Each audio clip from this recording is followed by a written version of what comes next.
Hi, my name is Ellie Sutton. And I'm Lillian Clark. Today we're going to be talking about the article Factors That Challenge English Learners and Increase Their Dropout Rates, Recommendations from the Field by Diane Rodriguez, Angela Carrasquillo, Ava Garcia, and Diane Howitt. And we'll be starting off with the summary portion.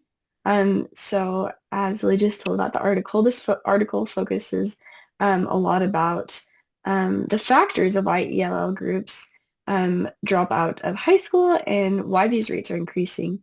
And this article focuses on a New York public high school.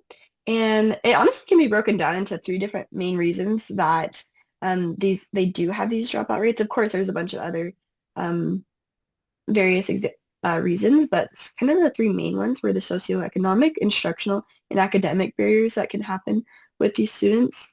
Oftentimes, they are pulled away for various responsibilities, whether it's urgent to support their family in the workforce, or sometimes it can be immigration issues, whether it's with their immigration status or with their own families.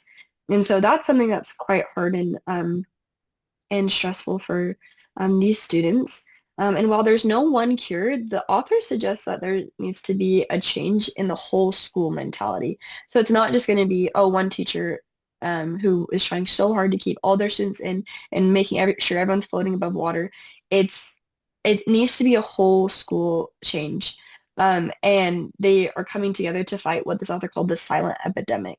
And so I think whenever you use the word epidemic, that's how you know how serious it is, and it's one that's silent. So it's not something that is talked about a lot, or there's not, I don't think, a ton of research about this. And so, anyways, another factor that could really help that this article talked about was just like in healthcare or literacy or special education, it's that's early intervention. And so if teachers are making the decisions and efforts to help these students early on, that's what will help them in the future. That's what will help these dropout rates to decrease instead of increase like they have been. hmm Yeah, and it's really, really important that we do help our students um, graduate and get through high school because that sets them up for a successful future and just like a happy life in the workforce, but also just in their families.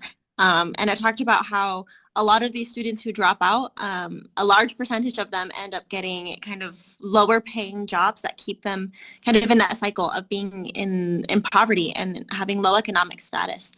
So it's really important that we as teachers can have that early intervention like you were talking about and help them to succeed in school so that they can graduate and so that they can move on to be successful in the community. And then challenges that it talked about that these students struggle with is having to learn English and content area material all at once, whereas all of the other students are just focusing on the content area instruction, which is in their native language. And it's still rigorous for them. But then our English language learners have to learn, a whole language on top of that and learn the new content in the foreign language. So it's just really, really difficult. And then also passing tests that use highly academic language that they're not familiarized with in the classroom can just make it really, really difficult for them to score highly on tests to get through these programs and to show that success in what they're learning on paper. And then I thought it was really interesting that it talked about the differences in perceptions.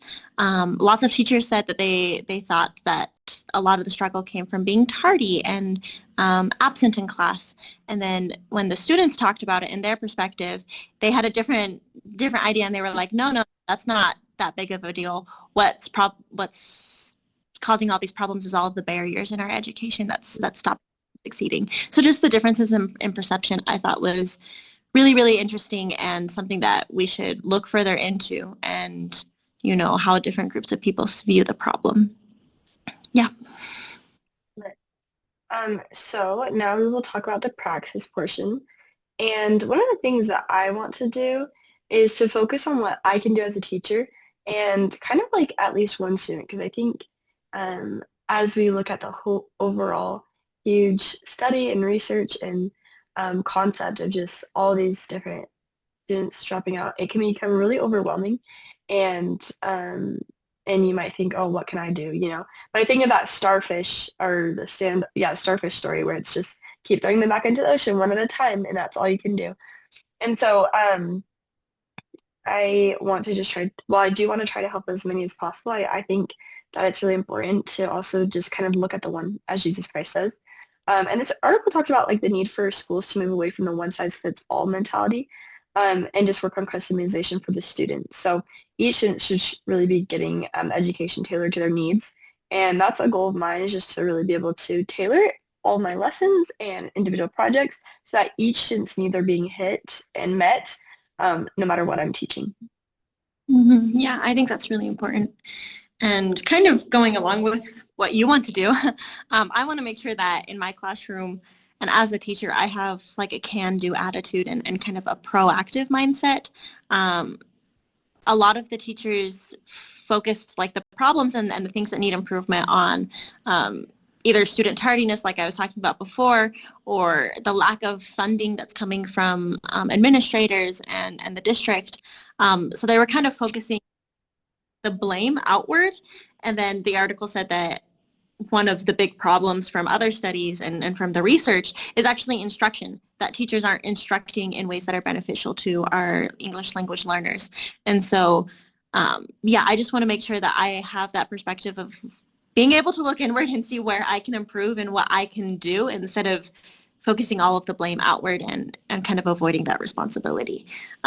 Yeah, because I think there's no way that we can achieve success if we aren't trying to, I guess, improve little by little in ourselves first. And then we can kind of also be proactive in causing change in our community and helping other people to see the problem. But it starts with us. I totally agree. Yeah. Okay, so now we will be talking about the reflection portion of this article. And I really like this article. I was able to learn a lot about the factors that affect ELL dropouts, and there was also solutions to what we can do as teachers and what we can help, as I talked about earlier, the silent epidemic. And so I think any article that really does have those solutions rather than just here's a problem and good luck, I think anytime that they have these solutions, it really gives me a positive outlook on the situation and helps me feel like I can do something and there's something that I can change or do to help these students in the future. Yeah. I also really liked this article. I thought that the material that they were talking about was really intriguing to me. It helped me to see things in a different perspective and look at things, I guess, not differently, but to think deeper about it. I think this article helped me with that. If I'm being really nitpicky, though, I would say that I noticed throughout the article there was some like deficit language where they were saying like our MLs can't learn content and English at the same time, or things like that, and just little phrases like that that seemed kind of deficit thinking and putting the blame on our students, which I think is never really the answer. We should never be blaming little children for anything. And I don't think they did that on purpose, but I did notice those little snippets of phrases. But overall, I really liked the ideas that they talked about and the message that they were getting across. And I think it helped me to realize what those difficulties look like and where we might be able to start making a change.